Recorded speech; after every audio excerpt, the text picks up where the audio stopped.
다시 한 번 더 여러분 축복합니다. 진짜 하나님의 은혜가 우리 사부 예배 가운데 충만하게 좀 부어지길 소망해요. 정말 사모하는 마음이 있는 공동체에 하나님께서 그만큼 은혜를 부으신다라고 생각하는데 간절한 마음으로 하나님께 나아갔으면 좋겠습니다. 오늘은 우리의 왕이시며 제사장이신 예수님이란 제목으로 말씀을 나누려고 합니다. 사랑하는 여러분, 여러분은 지금 내 삶의 진짜 주인이 누구라고 생각하면서 살아가고 계십니까? 내 삶의 주인이 진짜 주인은 누구인가라고 생각하면서 살아가고 계십니까? 우리에게 이런 문제들이 있습니다. 취업의 문제, 또 공부하는 문제, 또 불확실한 미래에 대한 부분들, 인간관계 가운데의 어려움들이 우리에게 있습니다. 또 여러 가지 많은 스트레스들이 우리에게 있어요. 우리에게 이런 염려와 불안이 우리에게 있다는 거예요. 어쩌면 나도 모르는 사이에 현실의 염려와 불안이 내 삶의 주도권을 가져가 버린 경우도 혹시 있지 않습니까? 오늘 우리가 읽은 시편 110편 말씀은 다윗이 성령의 감동이 되어서 다윗의 자손으로 오실 미래의 왕이신 예수 그리스도가 어떤 분인지를 선포하고 있는 시입니다. 이 말씀을 통해서 혹시 우리 가운데 빼앗겨 버려 있는 주도권을 오늘 말씀을 통해서 다시금 우리의 왕이시며 우리의 모든 것이 되시는 예수님에게로 돌리는 시간이 되었으면 좋겠습니다. 그래서 오늘 말씀을 살펴보면서 우리의 삶을 다시 한번 더 점검하고 우리가 정말 따라야 될 분이 누구이신지, 우리가 정말 믿고 신뢰하고 붙들어야 될 분이 누구인지를 생각하며 기도하는 시간 되었으면 좋겠습니다. 첫 번째로 그리스도는 영원한 통치자라고 말씀합니다. 다른 말로 말하면 예수님은 우리의 왕이시다라고 말씀하는 거예요. 1절과 2절 말씀을 다시 한번 더 우리가 같이 읽었으면 좋겠습니다. 1절, 2절 말씀입니다. 같이 읽겠습니다. 시작.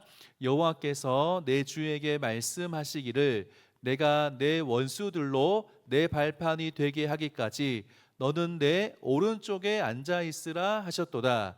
여호와께서 시온에서부터 주의 권능의 규를 내 보내시리니 주는 원수들 중에서 다스리소서. 아멘. 시편 110편 말씀은 제가 이제 참고로 설교를 준비하면서 여러 주석들을 보면서 연구를 하면서 준비를 했어요. 근데 하나같이 나오는 말들이 뭐냐면 시편 110편은 굉장히 해석하기 힘든 책 중에 시편 중에 하나다, 그러한 말들이 있더라고요. 그래서 제가 용감하게 110편을 결정했어요. 그리고는 이 말씀이 우리 공동체에게 필요한 말씀이다라고 생각이 되었어요. 근데 성경을 해석할 때 1절부터 막히는 경우는 잘 없었는데 1절 처음부터 성경이 참 막히더라고요. 근데 찬찬히 한번 살펴봤으면 좋겠어요. 시편 110편 말씀은 우리가 성경책 위에 보면은 다윗의 시라고 되어 있어요. 다윗이 기록한 것이라면 우리가 1절 말씀을 어떻게 해석해야 될지 좀 생각해 봤으면 좋겠다는 거죠. 연구를 해본 결과 마치 다윗이 하나님께서 예수님에게 내 주라고 표현되어지고 있는 예수님에게 말씀하시는 장면을 다윗이 보았고 그것을 시로 기록했다라고 하는 거죠. 하나님께서 예수님에게 내 주, 다윗의 주라고 표현하고 있는 그 예수님에게 하신 말씀이 무엇이냐면 1절 말씀을 보니까 내가 내 원수들로 내 발판이 되게 하기까지 너는 내 오른쪽에 앉아 있으라, 그 말씀이었다는 거죠. 이 말씀의 의미는 뭐냐면 잘 기억하셔야 되는데, 이 말씀의 의미는 하나님의 영원한 통치를 나타내는 표현이라는 거죠. 하나님께서 영원히 통치하신다는 건데 어떤 의미에서 하나님의 통치를 말하는지를 제가 좀 설명해 보려고 합니다. 하나님은 예수님의 원수들을 예수님의 발 아래에 발판이 되게 하신다는 거예요.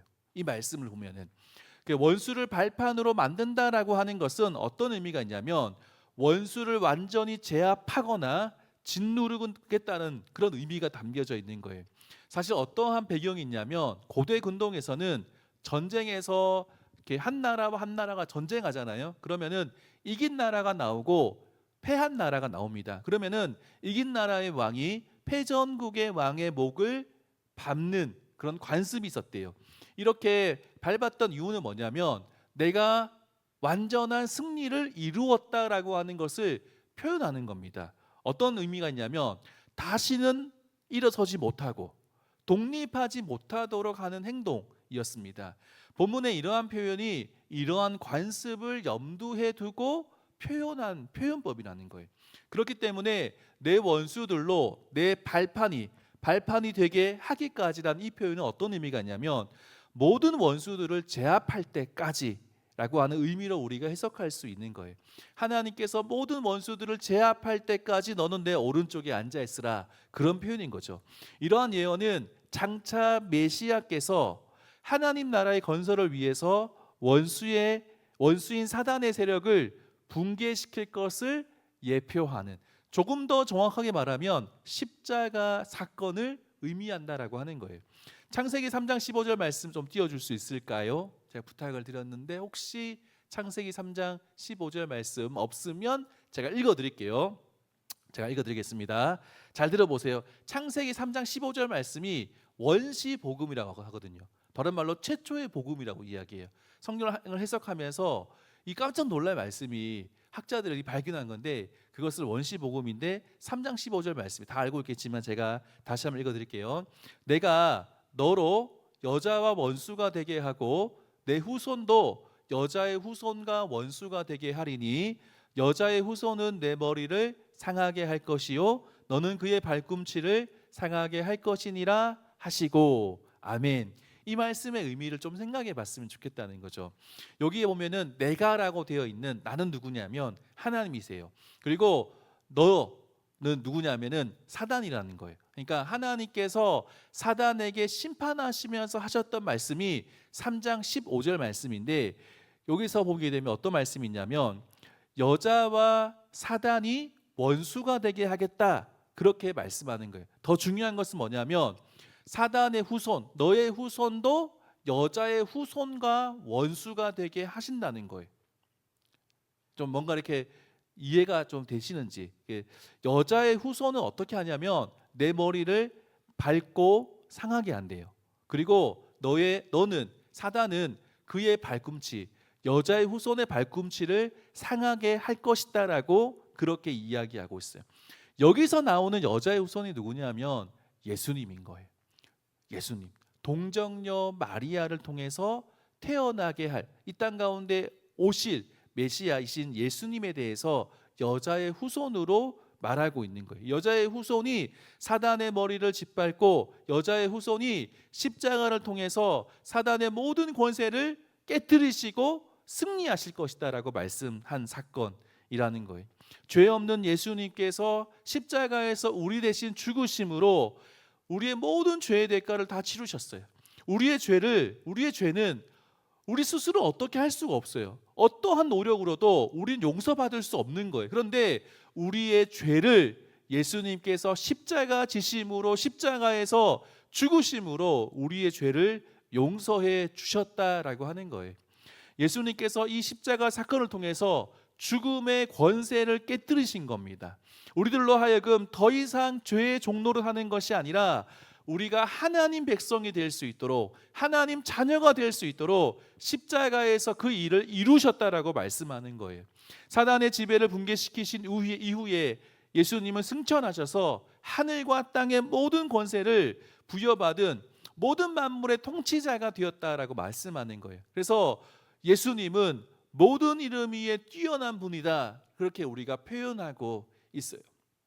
그래서 2절 말씀에 나오는 것처럼 하나님께서 시온에서 권능의 귤을 내보내신대요. 그러면서 주는 원수들 중에서 다스리소서, 이렇게 표현하고 있거든요. 하나님께서 십자가에서 죽으시고 부활하셔서 사망에서 승리하신 예수 그리스도에게 무엇을 준다고 말씀하고 있냐면 권능의 귤을 주신다라고 말씀하는 거예요. 권능의 귤을 주신다. 권능의 귤가 뭐냐면 옛날 번역에는 홀이었어요. 뭐냐면은 왕의 통치를 상징하는 지팡이를 말하는 거예요. 보면 옛날에 보면은 왕들이 지팡이를 가지고 통치하고 이야기하고 그렇게 이야기했는데, 그러한 완전한 통치를 의미하는 권능의 귤을 하나님께서 예수님에게 주시고 그것으로 통치하라, 그렇게 말씀하고 있는 거죠. 예수님께서 완전한 통치권을 가지고 통치하신다, 하실 것이다. 지금 우리는 그것을 이루셨기 때문에 통치하고 있는 가운데 계시는 거예요. 예수님은 완전한 구원을 이루신 우리의 왕이다라고 말씀합니다. 만왕의 왕이시며 만유의 주님이신 거죠. 모든 이름 위에 뛰어난 분이 누구라고 말씀하고 있냐면 예수님이다라고 말씀하는 거죠.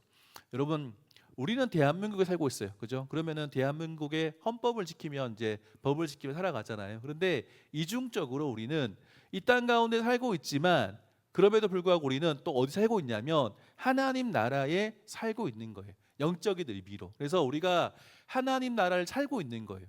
하나님 나라를 살고 있는데, 그런데 요 하나님 나라라는 표현이 원래는 나라보다는 왕국에 가까워요. 왕국으로 해석하는 게 좋아요. 근데 왜 나라로 번역하냐면 그 여호와의 증인이라는 이단이 이제 왕국이라는 표현을 쓰거든요. 그래서 그 이단이 쓰는 용어와 구분하기 위해서 하나님 왕국이 아니라 하나님 나라라고 쓰거든요. 근데 원래 의미는 나라보다는 왕국에 가까워요. 가까운데 왕국은 어떻습니까? 왕국의 법은 무엇입니까? 왕의 말씀이 왕국의 법이거든요. 법 위에 있는 것이 누구냐면 왕이에요. 왕이 말 한마디 하면 이런 법이 있더라도 법을 뜯어 고쳐서라도 그 말씀대로 되는 것이 왕국이라고 하는 거죠. 죽을 수밖에 없는 우리를 구원해 주신 예수 그리스도가 하나님 나라의 왕이시고 하나님 나라의 통치자라 그렇게 말씀하는 거죠. 우리의 왕은 어떻습니까? 왕이 좋지 못하면 힘들거든요. 근데 우리의 왕은 너무나 좋으신 분이라고 말씀합니다.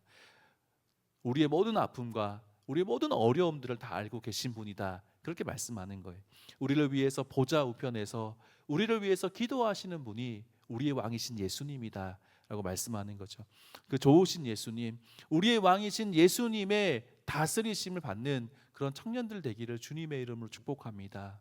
우리가 살아가면서 고백할 때도 주님이 우리의 왕이십니다. 주님, 저를 다스려 주십시오. 저를 통치해 주십시오. 내가 어렵고 힘들고 좀 뭔가 복잡한 일이 있고 나에게 뭔가 큰 미션이 있을 때에 내가 어떻게 해야 됩니까? 내가 하려고 애를 쓰기보다도 하나님, 주님이 나의 왕이신데 주님 나를 다스려 주시고 통치해 주시고 내가 주님 따라갈 수 있도록, 그래서 이 문제들이 하나님 내가 어려움으로 끝나는 것이 아니라 주님이 나의 왕이신데 주님이 나를 통치하시고 다스리심으로 해결되어지는 것들을 보길 원합니다라고 고백할 수 있는 귀한 청년들 되기를 주님의 이름으로 축복합니다. 두 번째로 그리스도는 영원한 제사장이다라고 말씀하는 거죠. 오늘 중요한 메시지가 주님이 우리의 왕이시고 두 번째는 주님이 우리의 제사장이 되신다는 거죠. 4절 말씀을 같이 한번 읽어보겠습니다. 4절입니다. 4절 같이 읽겠습니다. 시작. 여호와는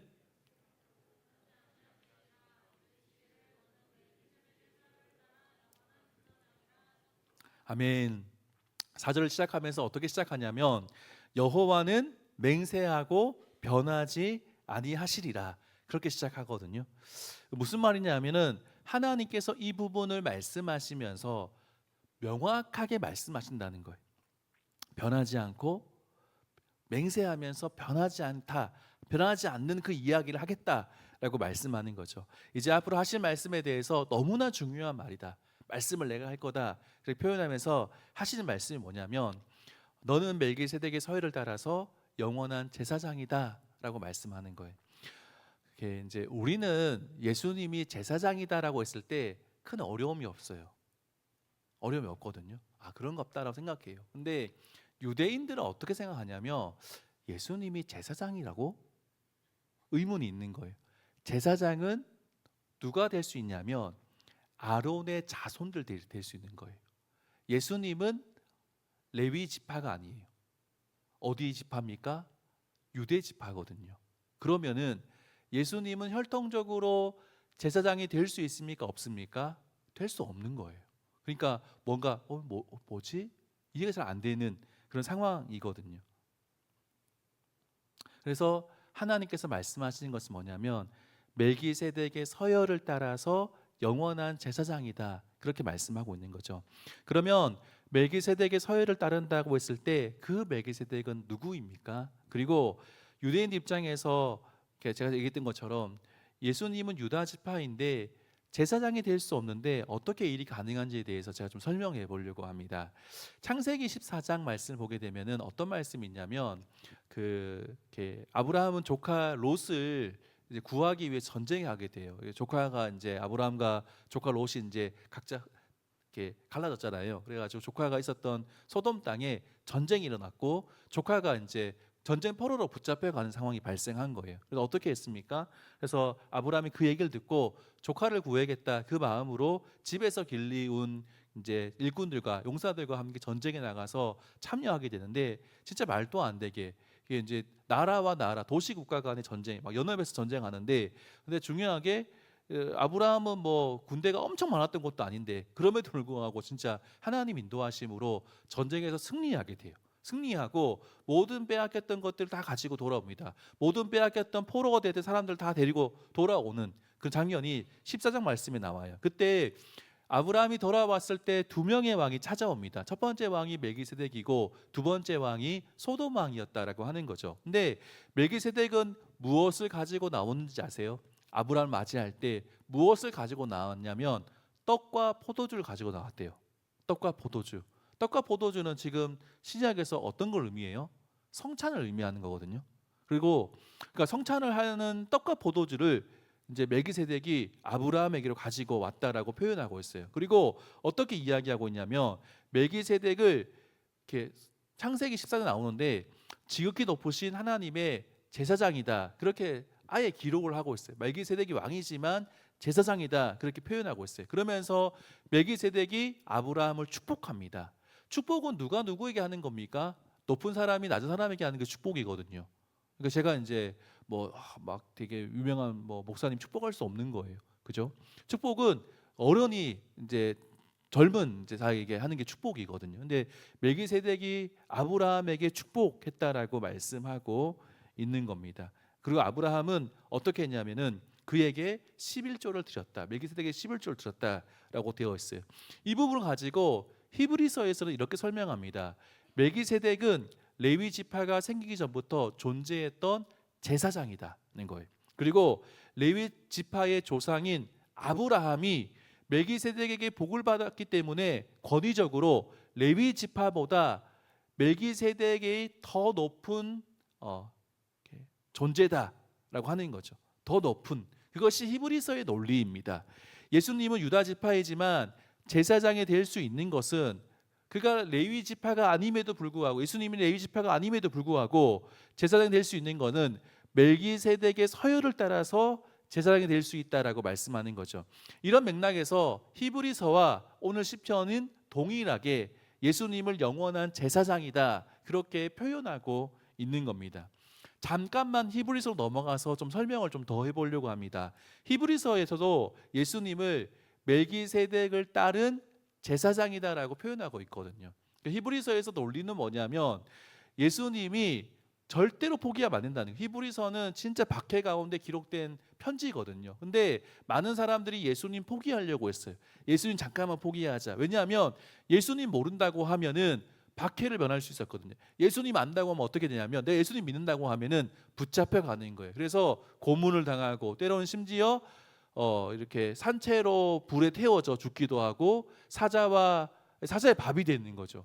그러한 엄청난 핍박 가운데 있었기 때문에 사람들 사이에 동료가 있는 거예요. 성도들 사이에서 내가 잠시만 예수님 모른다고 하자. 근데 그때에 하나님께서 익명의 저자를 통해서 히브리서 말씀을 기록했는데 너희가 절대로 박해 중에서도 너희가 타협하지 말고 예수님 모른다고 하면 안 된다라고 하는 것이 히브리서 말씀이라는 거죠. 그래서 너희가 포기하려고 하는데 예수님을 잠깐만 포기하려고 하는데 그 잠깐도 안 된다라고 얘기하는 것이 히브리서예요. 그러면서 설명하는 것이 뭐냐면 너희가 그 정말 귀하게 여기는 제사장들, 정말 귀하게 여기는 제사장과 예수님을 비교하면서 설명하고 있다는 거죠. 아론의 계보를 따르는 제사장은 연약하다는 거예요. 사람이기 때문에 연약합니다. 그리고 아론의 계보를 따르는 인간 제사장은 연약하고 뿐만이 아니라 한계가 있는 거예요. 한계가. 그가 사람이기 때문에 스스로 온전할 수 없는 거예요. 그렇기 때문에 본인을 위해서 속죄 제사를 제사장도 드리게 되어 있어요. 잘못하면 속죄제를 드려야 됩니다. 그런데 예수님은 어떻습니까? 본인을 위해서 속죄제를 드릴 필요가 없는 분이 예수님인 거예요. 온전한 분이라고 말씀하는 겁니다. 아론의 계보를 따르는 제사장은 스스로 존귀할 수가 없어요. 하나님께서 존귀하게 하셨기 때문에 존귀한 사람이 될 수 있는 거예요. 그런데 예수님은 어떻습니까? 스스로 존귀하신 분이라는 거죠. 그리고 인간 제사장, 아론의 계열을 따른 제사장 어떻습니까? 죽어요. 언젠가는 죽습니다. 그렇기 때문에 항상 있지는 못하는 거예요. 항상 있지는 못합니다. 그런데 예수님 어떻습니까? 영원히 살아계시기 때문에 항상 계신 분이 우리 예수님이다라고 말씀하는 거죠. 그렇기 때문에 예수님은 아론 계열의 제사장보다도 비교할 수 없을 정도로 위대한 영원한 제사장이다라고 설명하는 것이 바로 히브리서의 내용입니다. 가장 온전한 제사장은 예수님이다라고 말씀하는 거죠. 여러분, 제사장이 하는 일이 무엇입니까? 하나님과 죄를 지은 사람 사이에서 하나님께 나아갈 수 없으니까 어떻게 했습니까? 제사장이 중간에 들어가는 거예요.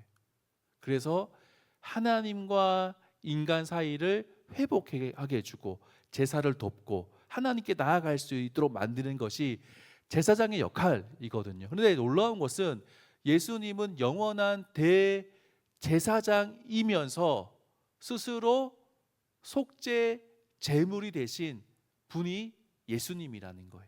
그렇기 때문에 우리가 절대 예수님을 무시하거나 예수님을 부인해서는 안 된다라고 하는 거예요. 정말 우리의 가장 귀하신 영원하신 제사장이 예수님이 되신다라는 것을 말씀하고 있는 것이 오늘 말씀이라는 거죠.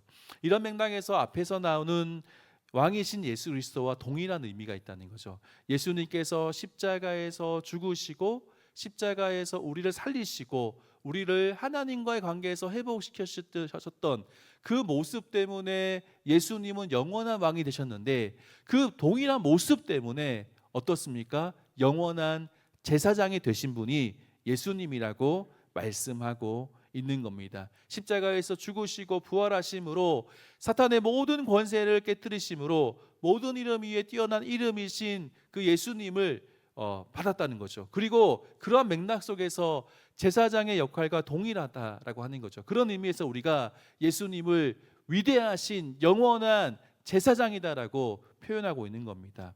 여러분, 우리가 그분 앞에 나아가서 그분의 이름을 높이면서 주님이 우리를 위해서 구원해 주셨고 내가 주님 때문에 하나님과 관계가 회복되었고 내가 주님 때문에 예수님 때문에 내가 하나님 백성 되었습니다라는 고백이 우리의 고백이 되어야 될 줄로 믿습니다. 그런 고백으로 가득하며 그런 고백으로 하나님을 높이며 하나님께 나아갈 수 있는 우리 청년부 되기를 주님의 이름으로 축복합니다. 마지막 세 번째로 그래서 새벽이 있을 것 같은 주의 청년들이 주님께 나와서 헌신해야 된다라고 말씀하고 있는 거죠. 새벽이 있을 것 같은 주의 청년들이 하나님 앞에 헌신해야 될 이유는 그겁니다. 첫 번째가 뭐냐면 주님이 우리의 왕이시고 두 번째가 뭐냐면 주님이 우리의 영원한 제사장이 되신다라는 거예요. 그것 때문에 우리가 하나님 앞에 헌신해야 된다라고 성경이 우리에게 말씀하고 있어요. 3절 말씀 같이 읽겠습니다. 3절입니다. 같이 읽겠습니다. 시작. 주의 권능의 날에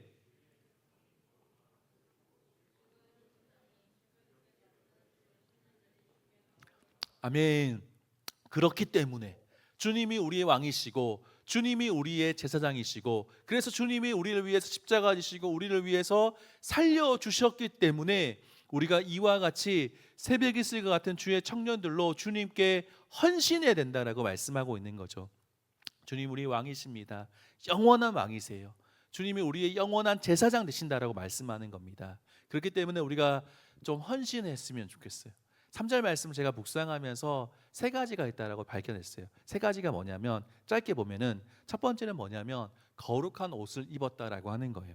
여러분, 옷은 무엇입니까? 당시에 사람들의 신분과 직업을 나타내는 것이 옷이에요. 지금 우리는 이제 뭐 이렇게 그냥 입고 있지만 당시에는 그 사람이 입고 있는 옷이 그 사람의 신분이고 그 사람이 입고 있는 옷이 그 사람의 직업을 나타내는 것이었어요. 그래서 옷은 이렇게 사람의 마음가짐도 좀 보여주는 것 같아요. 그리고 옷은 몸을 보호해주고 따뜻하게 대주고 또 가릴 것도 가려주고 뭐 이런 역할들이 있거든요. 근데 사도 바울 또 어떻게 표현하고 있냐면 주 예수 그리스도로 옷 입고 정욕을 위하여서 육신의 일을 도모하지 말라라고 했어요. 주 예수 그리스도로 옷 입어라라고 말씀하고 있는데 이 의미가 뭐냐면 그 사람만 봐도 그 사람의 옷만 봐도 직업을 알 수 있는데 예수님으로 옷 입는다는 것은 그 사람의 모습만 봐도 그 사람이 하나님 믿는 사람이며 예수님 믿는 사람인 것을 나타내라고 하는 거예요. 거룩한 옷을 입었다는 것은 그리스도인다운 행동을 하라는 것을 말씀하고 있는 거죠. 요한계시록 19장 8절 말씀에서도 그에게 빛나고 깨끗한 세마포 옷을 입도록 허락하셨으니 이 세마포 옷은 성도들의 옳은 행실이다 이렇게 말씀하고 있거든요. 그래서 새벽 이슬과 같은 깨끗한 행실로 살아가라는 거예요. 혼탁한 세상 가운데 사는 청년들이 세상과 구별된 모습으로 거룩한 모습으로 살아가야 된다라고 말씀하는 것이 첫 번째 거룩한 옷을 입으라는 말씀이에요. 두 번째는 뭐냐면 즐거이 헌신하는 청년이라는 거예요. 즐거이 헌신하는 청년. 3절 말씀에 보니까 그들이 어떻게 했냐면 헌신하는데 슬프게 헌신하는 것이 아니라 즐거이 헌신했다라고 말씀하는 겁니다. 헌신이란 것은 무엇입니까? 한문 그대로 말하면 몸을 드리는 거예요. 몸을 드리는 건데 몸만 드리는 것이 아니라 몸을 드리면서 우리의 마음도 드리고 시간도 드리고 물질도 드리고 재능도 드리고 찬양도 드리고 기도도 드리고 내가 드릴 수 있는 모든 것을 드리는 것을 헌신이다라고 말씀하는 거죠.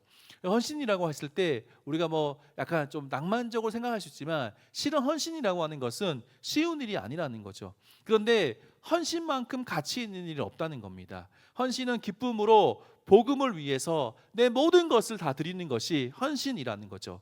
새벽 이슬 같은 주의 청년들은 주님께 헌신하되 억지로 헌신하는 것이 아니라 즐거이 헌신한다라고 말씀하고 있어요. 헌신은 기쁨으로 복음을 위해서 자신의 목숨을 바치는 것이에요. 저는 여러분들이 이렇게 좀 헌신했으면 좋겠습니다. 근데 설교를 준비하면서 곰곰이 생각해 봤어요. 했는데 이미 여러 곳에서 기쁜 마음으로 헌신하고 있는 분들이 설교를 준비하면서 보이더라고요. 교회 학교에서 교사로 섬기는 것 쉬운 일이 아니에요. 그럼에도 불구하고 교사로 섬기면서 나도 지금 힘든데 아이들을 생각하며 기도하며 헌신하는 자들이 있더라고요. 또 저는 이제 참사랑부를 보면서 개인적으로 섬기시는 교사들 보면 좀 존경하는 마음이 좀 생기더라고요. 쉽지 않더라고 아는데 그분들을 섬기는 것이 얼마나 귀한지 이게 섬길 때 기쁨으로 섬기더라고요. 너무 감사하더라고요. 청년 목장에서 운영진으로 섬기는 거 쉽지 않아요. 그죠? 성교 형제. 예. 너무 잘하고 있어요. 지금 잘하고 있고 우리 성교 형제랑 준보험 형제랑 우리 수민 자매랑 가빈 자매 진짜 열심히 하고 있거든요. 그러니까 헌신하는 게 쉽지 않은데 이들이 즐거이 헌신합니다. 예. 수련회 앞두고 지금 또 머리를 맞대고 회의를 할 때 즐거이 헌신해요. 그리고 사역 팀으로 섬기는 거 쉽지 않아요. 근데 예배팀만 봐도 진짜 어마어마한데 열심히 섬기고 있어요. 팀 리더로 섬기는 거 쉬운 일이 아니에요. 어떤 한 팀 리더가 힘들어 하더라고요. 목사님 신방을 다 했는데 그 다음 주에 아무도 안 나왔어요. 이렇게 이제 이야기하며 보면서 저도 막 기도했어요. 하나님 이렇게 팀 모임을 위해서 기도했는데 그런 팀 리더도 있고 팀 리더로 헌신하기 쉽지 않아요. 캠프장으로 헌신하는 거 쉽지 않아요. 근데 우리 진짜 탁월한 3명의 캠프장들이 있는데 열심히 섬기는 모습들 보면서 저 도전을 받거든요. 근데 이 섬길 때 우리 때로는 힘들고 어려울 때 있잖아요. 근데 우리가 이 헌신을 할 때, 섬길 때 우리가 빼놓지 않고 기억해야 될 것은 뭐냐면 즐겁게 헌신해야 된다는 거예요. 우리 기도할 때 어떻게 해야 되겠습니까? 하나님, 저에게 하나님 헌신하고 싶은데 하나님 저에게 기쁜 마음으로 헌신할 수 있도록 은혜를 주십시오라고 기도하는 것이 필요해요. 마지막 세 번째는 뭐냐면 이 3절 말씀의 세 번째 뭐냐면 주님의 청년이 되어야 된다는 거예요. 주님의 청년. 새벽 이슬 갖고 주님께 헌신할 청년은 누구의 청년이 되어야 되냐면 주님의 청년이 되는 거예요. 뭐 그럴 일이 없겠지만 김건희 목사의 청년이 되는 게 아니고 담임 목사님 청년이 되는 게 아니라 또 누구 뭐 우리 믿음의 좋은 선배들 있잖아요. 그 사람의 사람이 되는 것이 아니라 우리는 주님의 청년이 되어야 된다라고 말씀하는 거죠. 전도서 12장 1절 말씀 보면은 너는 청년의 때에 누구를 기억하라고 말씀하냐면 창조주를 기억하라고 말씀하고 있어요.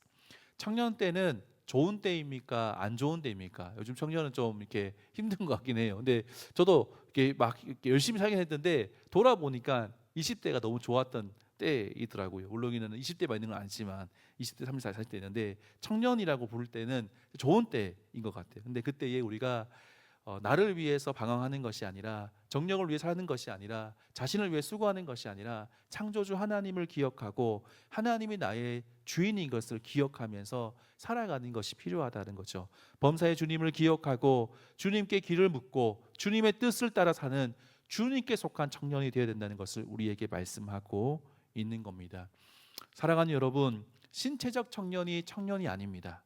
오늘 말씀에 의하면 주의 일을 하는 청년이라고 말씀하는 거죠.